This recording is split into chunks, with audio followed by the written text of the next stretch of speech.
Yesterday was a disaster. Captain Zalakar paced back and forth, her reptilian tail occasionally smashing against the floor as she tried to figure out how to report this catastrophe to the headquarters of the Alliance. 7 members of the explorational unit were left on a Class II Deathworld, among them 3 humans. Humans were a fresh addition to the Galactic Alliance, and as it is with novelties, they were to be handled carefully due to their quickly gained popularity as a bizarre but charming young species. This ship was merely the 3rd Alliance-owned vessel to employ humans.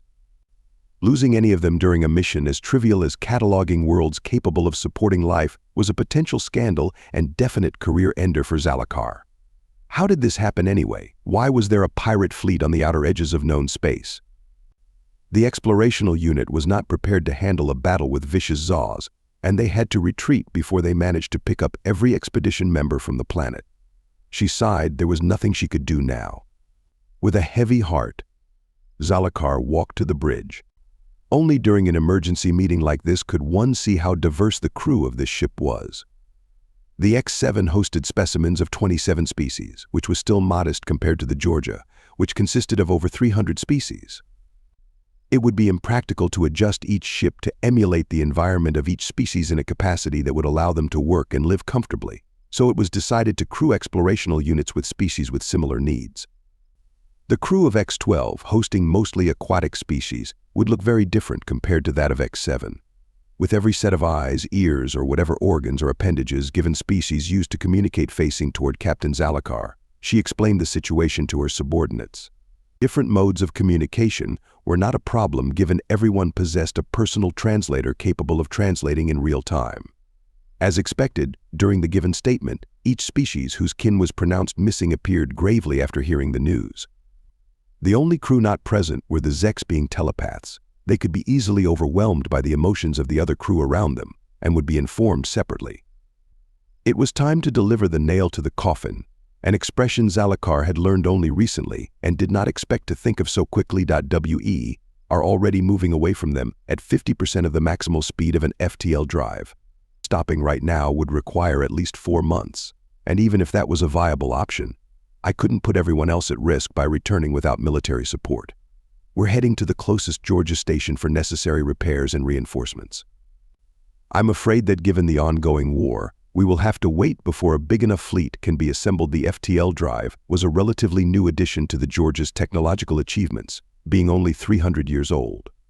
Other than sparking conflicts that wouldn't be otherwise possible, it essentially pushed the Alliance into the Great Exploration era, of which this ship was an example. Before, contacts between species mostly consisted of long-range communication or, for extremely motivated explorers, traveling in hibernation pods. Some of such travelers are still being retrieved. The fact that humans already possessed FTL drives upon their discovery was one of the reasons why they were accepted into the Georgia almost immediately.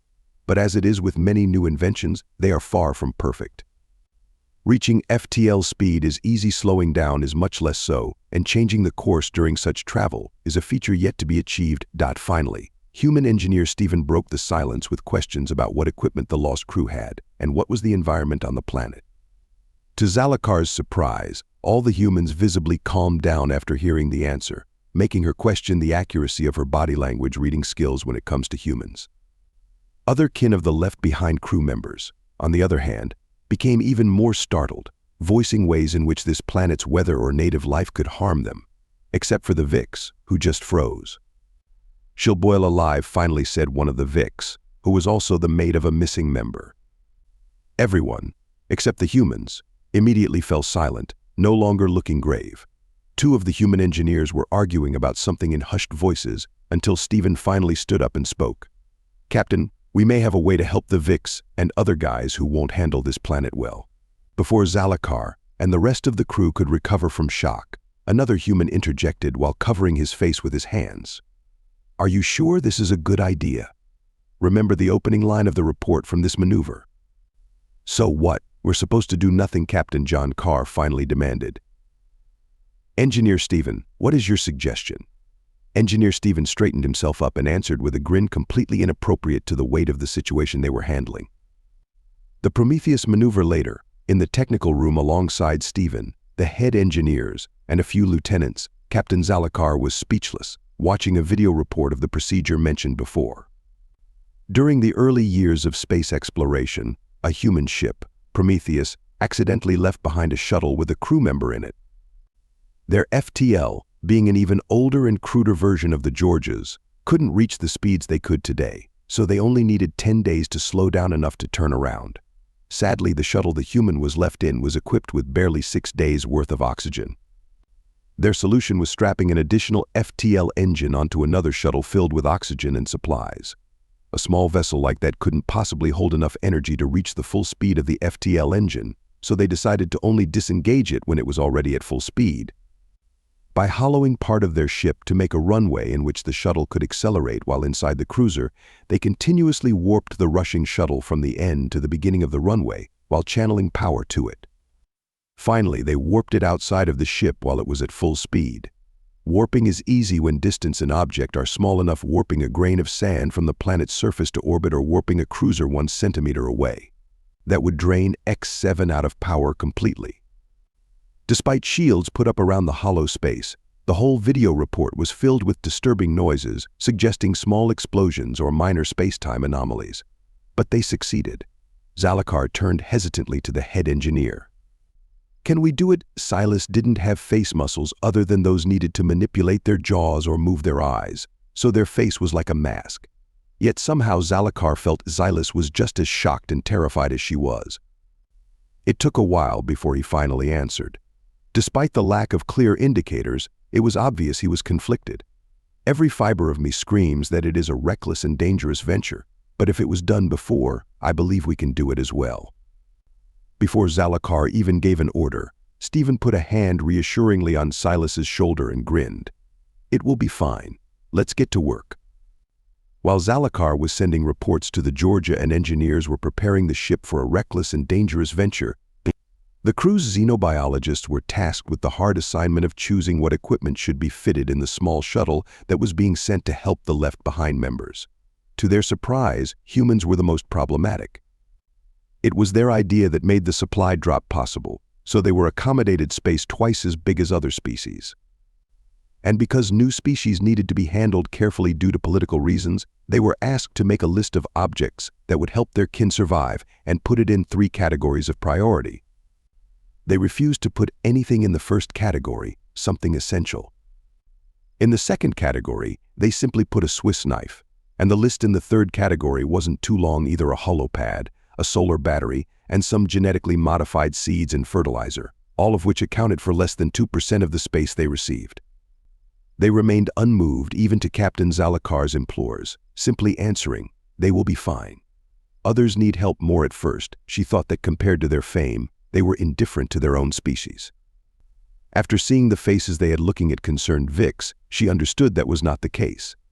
As a result, the rest of their space was mostly filled with equipment aiding other species. When, 2 days later, after a nerve-wracking maneuver, Zalakar finally remembered how one of the humans was concerned about the opening of the video report, she decided to see it again. The video showed a close-up of one of the human engineers. While clearly uncertain, he was mustering a smile. Something was off, though. For a second, Zalakar thought she saw what previous captains employing humans reported, that glint of insanity before doing something incredible or incredibly stupid. Finally, the engineer spoke. "This is TSS Prometheus. Welcome to Jackass. Lieutenant Davis was in the middle of discouraging Dr. Campbell and intern Nick from trying to adopt one of the local specimens when he received a distress signal from X7 with an order for urgent return. He ran as fast as he could while carrying Algraz and unknowingly Zia, who wrapped herself around him at some moment. Despite his best effort, they arrived late and could only watch as the shuttle was taking off. As they sat among the equipment the shuttle left behind, Zia was trying to get her emotions under control so she could calm the others. As a Zex, she felt the distress of people around her and had to fight to not let it affect her. The fact that Nick and Lieutenant Davis were closest to her and were relatively calm compared to the rest of the crewmates helped a little bit. She fluffed her tail, trying to smooth out the feathers that were in disarray after all the running. Lieutenant Davis seemed to be completely collected. The initial shock was quickly turning into determination and a drive to protect the crew. Nick, the sweet idiot that he is, was more afraid of Fee, standing behind him, than of the situation they were in. Zia knew that most humans were afraid of arachnid species, but the idea that Nick feared Fee more than being stranded on an unknown planet brought her amusement. With that thought, she started slithering towards Fee. When Zia was moving from one crewmate to another, Lieutenant Davis was going through footage of the drone they sent out after landing, looking for possible shelter. Finally, Zia hissed towards him, prompting him to stand up. "I believe everyone understands the situation we are in. X7 jumped into FTL, so it will take a considerable amount of time before we are rescued," Zia hissed disapprovingly. Crap, he wasn't good at motivational speeches for his usual subordinates. The fact that something was an order was enough to motivate them. He coughed and began speaking again. "Nonetheless, I believe we have a good chance of survival. Before taking off, the shuttle's pilot was nice enough to empty his cargo, leaving us with as much equipment as possible, an opportunity we can't afford to waste. 12 kilometers from here, the scouting drone located a cave, which should provide us with some protection from local predators. If we start moving now, we should reach it with time to spare before the sun sets." He took a deep breath and ordered, "Start packing cargo on the transport boards." After a moment of delay, everyone started looking for scattered boxes and loading them onto the transport boards. Transport boards were standard equipment of every cruiser, ship, and shuttle, capable of carrying sizable weights while hovering smoothly over the ground at a height adjusted to the user. It wasn't some fancy anti-gravitational device. It still pushed the ground to push itself up, but it got the job done. Thankfully, they managed to fit all the cargo on the 6 transport boards they had. Otherwise, they would have to make a couple of trips back and forth or have Timnock carry it. Timnock was the last of the crewmates to arrive at the site. A 3-meter-high alien, looking like what could be described as an unfortunate mix-up between a troll and a bear, was surprisingly slow but strong, probably the strongest among the crew right now. Though in her natural habitat, which was almost 3 times as rich in oxygen as here, Fee could probably outmatch the giant. After they arrived at the entrance of the cave, Lieutenant Davis told them to wait outside and held his hand towards Zia. Zia hissed disapprovingly. Only now did Lieutenant Davis notice that for the past few hours, Zia only hissed while conveying simple messages telepathically. Sometimes Fee, on whom Zia now was, answered for her. He pointed to the place where her translator should be attached. What happened? Zia's tail, which split into 3 at the tip, touched the finger he was pointing with. She forced an image of her translator falling during the time she was wrapped around him into his head. He sighed. "Sorry about that, but something lives in there, and you are the only one capable of performing a sapience examination right now." Zia hissed and slithered around his arm until her head was resting on his shoulder. What lived in the cave was not sapient. Shortly after the two went in, Lieutenant Davis yelled to Nick to come and help him. They emerged, dragging 3 paralyzed, horse-sized, feline-like creatures. The soldier turned towards the rest of the crew. "You might want to leave, go rest inside." They were happy to oblige. Finally, having a moment to breathe, the reality of the situation started getting to them. First to break the silence was Algris. "I have seen the briefing on this planet. We'll be seeing tornadoes, earthquakes, monsoon seasons, and hail the size of a human fist. We're doomed." Zoe, on whose lap Zia currently rested, curled up, sighed. It was probably thanks to the Zex, but she didn't feel all defeated yet. "I've seen it too. We have supplies, solar batteries. We can prepare ourselves instead of calming him down." Those words only fired up Algras more. "Prepare ourselves. We are going to see almost 50 degrees Celsius during the summer. Neither I nor Fee can stand that." Zoe, growing agitated despite Zia's presence, raised her voice as well. "We are going to find somewhere cooler. If not, we are going to build it. If we need something, we'll find it or make it. No one is going to die." Algras shot back. "There is not one engineer here. When will you be wasting time pretending to be one? Guess who'll show up? Local predators, of which those cats were modest examples." Nick, who until now sat quietly against the wall, interjected. "Davis has some guns and a paralyzer. We also have some transport boards. We can figure something out." That definitely didn't calm the alien down. You can't kill a 3-meter predator with a damn transport board. And again, with the making, there are no engineers here. We've got a soldier, 2 xenobiologists, a geologist, a microbiologist, a botanist. Algris pointed to every member while naming their field, except for the absent Lieutenant Davis. He suddenly hesitated when it came to Nick. He knew he was not an engineer because they wouldn't be sent to the surface during routine cataloging. Who the hell even are you? A little embarrassed, Nick answered. An intern? What the hell is an intern? Allgrise asked, genuinely bewildered. Internships were a rather rare occurrence in the Georgia and basically unheard of when it came to crews of exploration vessels. As most vessels relied on the heavy specialization of its specimens, there was no need for internships. Children quickly decided on their overall direction of education and narrowed it down even further later. Thus, a person who finished their education was ready to serve on the ship freshly out of school. Before Nick could answer, he was called by Lieutenant Davis from outside the cave. At the entrance of the cave, Lieutenant Davis stood next to the feline bodies stacked up on a transport board. There is a river nearby. I'll leave the bodies in it to cool down. If nothing snatches them, there'll be breakfast tomorrow. He handed Nick a stun gun. It's set to paralyzing. If anything approaches, shoot it. Call Zia to check for sapience. If it's not sapient, it's food. After the last sentence, he also handed him a knife. I'm an intern, not a soldier, Nick protested. The lieutenant just smiled. Congrats, the military part of your internship starts today. He took a few steps before turning around and adding, while you're on guard, think of some booby traps for predators to leave at night at the entrance. I'll be back in an hour or two. Lieutenant Davis entered the cave with Nick following him, being released from guard duty. Moving forward, he heard chattering noises. The soldier sighed with relief. It was good to hear morale was better than when he left. Everyone was busy with cleaning, taking the useful equipment out of the crates and such. However, when he got close and crewmates noticed him coming, the atmosphere suddenly tensed and everyone stopped moving and fell silent. What happened to the ship on site? He asked, pointing to the 1-meter-high, 4-legged reptile that Zoe tried to hide behind her back without much success. Hissing. The wet and posture very much resembled that of a dog, save for an elevated neck. But it's followed us so far, she said, embracing the animal, supposedly trying to shield it from Lieutenant Davis.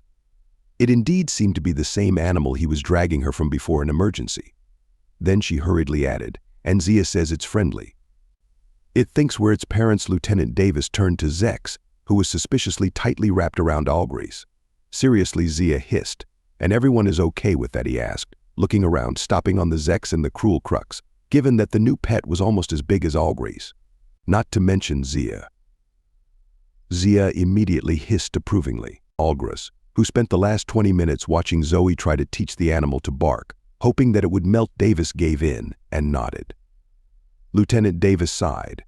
Whatever boosts morale, he turned to Nick. You've made the trap. Apparently proud of himself, Nick confirmed, yup. I was waiting for you to come back before setting it up. He grabbed some bags and ran to the entrance to place the trap. Having some time before the setting sun and in better moods, everyone started chatting, trying to get to know each other. Working in different fields, they mostly knew each other only by sight and hardly ever spoke before. Zoe and Zia were the exceptions. Both were xenobiologists and had been friends for some time already. That's why, when their new pet fell asleep on Zoe's lap, Zia just moved higher, pretending to be Zoe's fancy scarf. At some moment, Allgrise suddenly remembered a question he had been meaning to ask before. Nick, what is an intern? But before Nick could answer, Lieutenant Davis interrupted. It's a dumbass who gets thrown between different jobs so that Georgia xenobiologists can observe average human performance in different settings. Half the jobs he thinks he's doing on the ship are actually puzzles or tests made by xenobiologists. For a second, Nick laughed, thinking it was a joke, before sudden shock and realization showed on his face. His head snapped towards Zia. Was that what those assignments were? You gave me these goddamn unsolvable puzzles to see how I'd react. I was a lab rat all along. Zia hissed. You didn't answer. You literally telepathized the word hiss. Everyone burst into laughter, but the laughter ended as abruptly as it started when they suddenly heard a feline cry, immediately followed by what seemed to be flesh exploding. When they went to investigate, they found half of a carcass that belonged to the same species as the cats that previously occupied this cave. From the looks of it, this one was even bigger than those they saw before. The other half of the body was smeared on the ceiling and walls of the entrance. Lieutenant Davis turned to the fresh military intern. What the hell, Nick? I booby-trapped the entrance as you asked, Nick replied. With what? A mine? Do we even have those? Nick, suddenly remembering something, turned his back to Davis and pointed to Orcs while smiling smugly. I'll have you know that I did, in fact, successfully kill a 3-meter predator with a transport board. Shocked, Orcs only managed to ask, what? I turned off safety, flipped it over, set the preferred height for any unregistered species to 8 meters, and set it to activate on touch. I finally set default cargo weight to 1 ton. Everyone finally understood. When the feline stepped on it, the transport board immediately pushed it with the power needed to lift 1 ton to 8 meters, in whatever the ascending speed of the transport board without the safety is. No wonder it went to the ceiling and walls and everywhere else. Zoe yelled while embracing her pet. What if Dragon wandered on it? Lieutenant Davis covered his face with his palms and sighed. Fee, Timnock, Orcs were all speechless. Zia hissed.